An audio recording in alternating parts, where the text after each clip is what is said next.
best thing about studying in Canada are the work terms and the co-ops. Ladies and gentlemen, welcome back to another episode of Talks with Jinesh. In today's episode, we're going to talk about whether doing an undergraduate degree in Canada is worth it or not. Before we get started though, you know what to do. Subscribe to the channel if you haven't already. Give this video one of these and put your thoughts in the comments. If you have a question, feel free to leave it in the comments. Follow me on Instagram, Jinesh1971. And without further ado, you're watching Talks with Jinesh. Let's get started.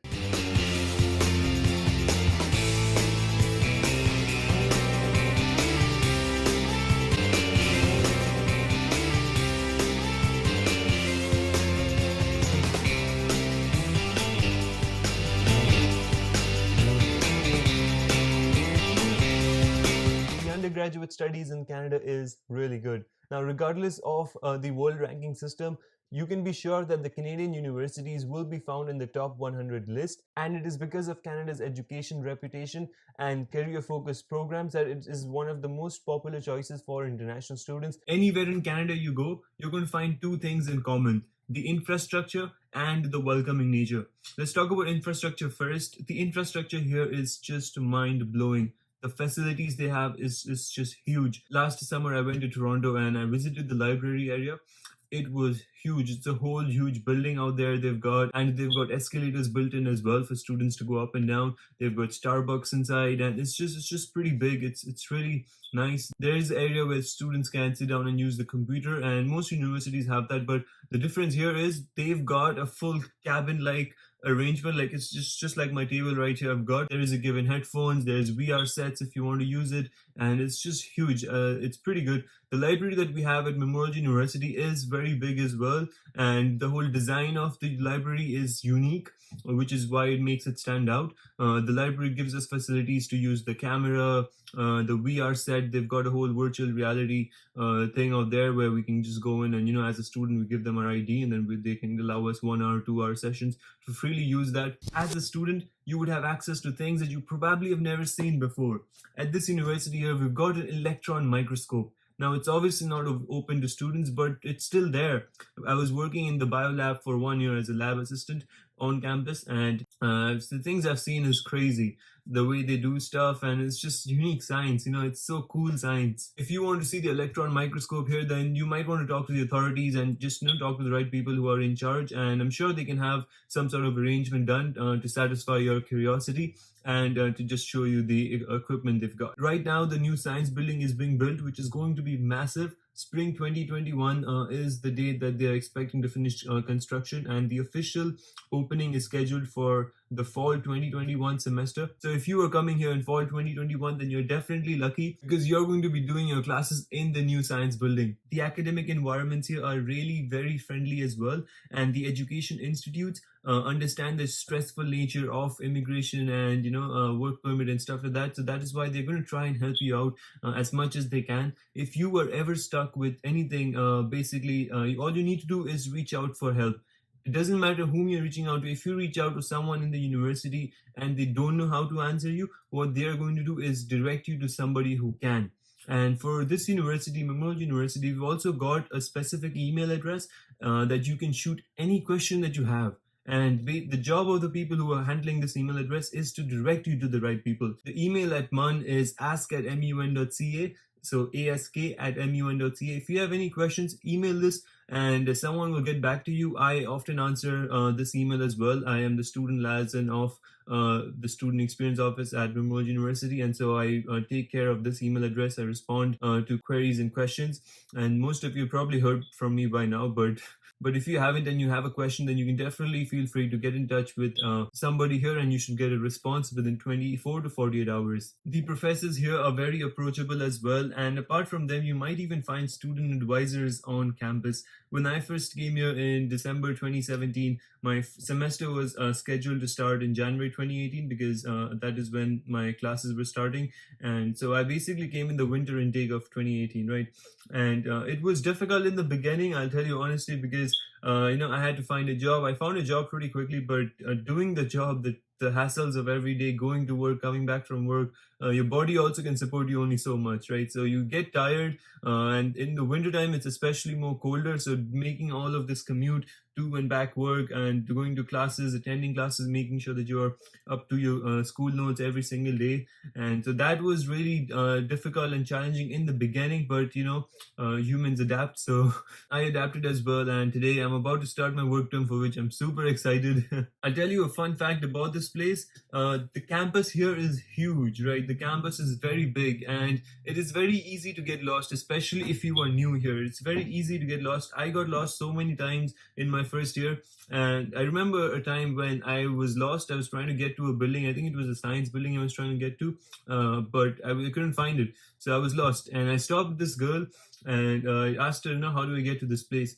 She walked me to the science building. It was a good 10 minutes walk. She walked me to the science building, and I thought, maybe she also wants to go there. That's why she's walking me there. But she did not want to go there. She had to go the opposite way, and she just walked me there. And then I found out through time that this is really common here. People are kind, people are polite, and if you get lost, someone is just going to walk you to your place. That is the kind of helpful nature they have here. So if you are coming to Canada immediately after your high school or for your undergraduate degree, then that is a really good decision, because you're going to be experiencing the good life. You are going to become independent, and you are going to learn to take care of yourself. Just a reminder, guys, if you are enjoying this video, then give it a huge thumbs up, subscribe to the channel as well if you haven't already, and let me know in the comments what excites you the most about this place. Another good thing about studying in Canada is if you are doing your degree in a certain field and later on down the road you feel like this is not something that you are inclined to and you don't want to do this. It may be because you've lost interest, or maybe because you've discovered you never had interest in the first place. You just went in because your friend went in as well. So what happens in this situation is most students feel like if they switch over to another degree or they start something from scratch again, they would have wasted the 2 years that they've studied. So, for example, if you did a degree in mathematics and you've done your 2 years already, and then you want to switch over, most people will think that you've wasted your 2 years. But here in Canada, it is not like that. You don't have to necessarily waste your 2 years. How it works here is each course has a number of credit hours to it. Credit hours is basically just a number that is given to a particular course. Now, generally in Memorial University, most of the courses at least, the credit hours is 3 credit hours per course. In order to finish a degree, you need to have 40 courses done, and 40 times 3 is 120 credit hours done. So now you just cannot do 40 random courses. You need to do 40 courses in a specific field, except for around 12 to 15 of those courses are going to be in general courses. They are going to be called as elective courses for you. So if you've done your 2 years, you're not going to waste all of your 2 years. Most of the courses that you've done will be counted as elective courses. So you can still retain the credits for those courses and count it towards the new degree that you want to do. I hope that makes sense. But if it doesn't, think of it like this. Say, for example, you need to finish 1, 2, 3, 4 courses to finish a degree. Just for example, now later on down the road, 2 years later, you feel like this is not something you want to do, and you've already completed three courses you've already done, and you don't feel like continuing to finish the degree in mathematics, and so you want to switch over. Now, what happens in your new degree? You don't have to finish all of these 4 courses again. All you need to do is finish maybe say two courses are given to you because they're counted as electives, and you just need to finish a new 3rd course and the remaining of your 3rd and 4th year courses. So this is how it works basically. Most of the money that you spend is not going to go to waste, because they're counted as electives and they are general courses which are needed in every degree. The best thing about studying in Canada are the work terms and the co-ops. Now, most universities here offer you work terms or co-ops, and this is basically something where you can gain experience working in a job that is related to your field of study. So it's not something where you're volunteering and doing an internship kind of thing. It's something that you are working and you're going to be paid to do so. The benefit of doing a work term is that, one, you gain experience, which is highly important, which is the most important factor of all. You gain experience working in a professional environment. You get paid for it. Like, come on, what is even better than that? You get paid, and you don't get paid just the minimum wage. You get paid really well. You get compensated really well, and this compensation can help you to pay off your fees. University fees is expensive for international students, crazy expensive. So you can pay off your university fees, and it just bump up your life to a whole another level. When I was in India in high school, I wanted to do a degree that allowed me to do co-ops, because I knew I wanted, to do co-ops, gain experience, and basically pay off my own fees as well. It really helps you to do that. So I did a lot of research, and then I came across so many universities that do offer you co-ops, and in so many fields as well. Now you can do nursing, you can do computer science, engineering. The good thing about the work terms in engineering is you can do work terms every second semester. So you study one semester, you work one semester, you study, work, and that's how you can finish the degree, which is really nice. Whereas in computer science, you only get one work term, and that too, it's highly competitive. There's so many students who want to do it because there are a limited number of seats, right, for the work term, and so it's even more competitive. And you can do either 8 months, 12 months, or 16 months, and all of this is done in one row. So you cannot take a break or something. It's all done in one row. And after your work term, you need to have a few courses remaining as well to finish off your degree.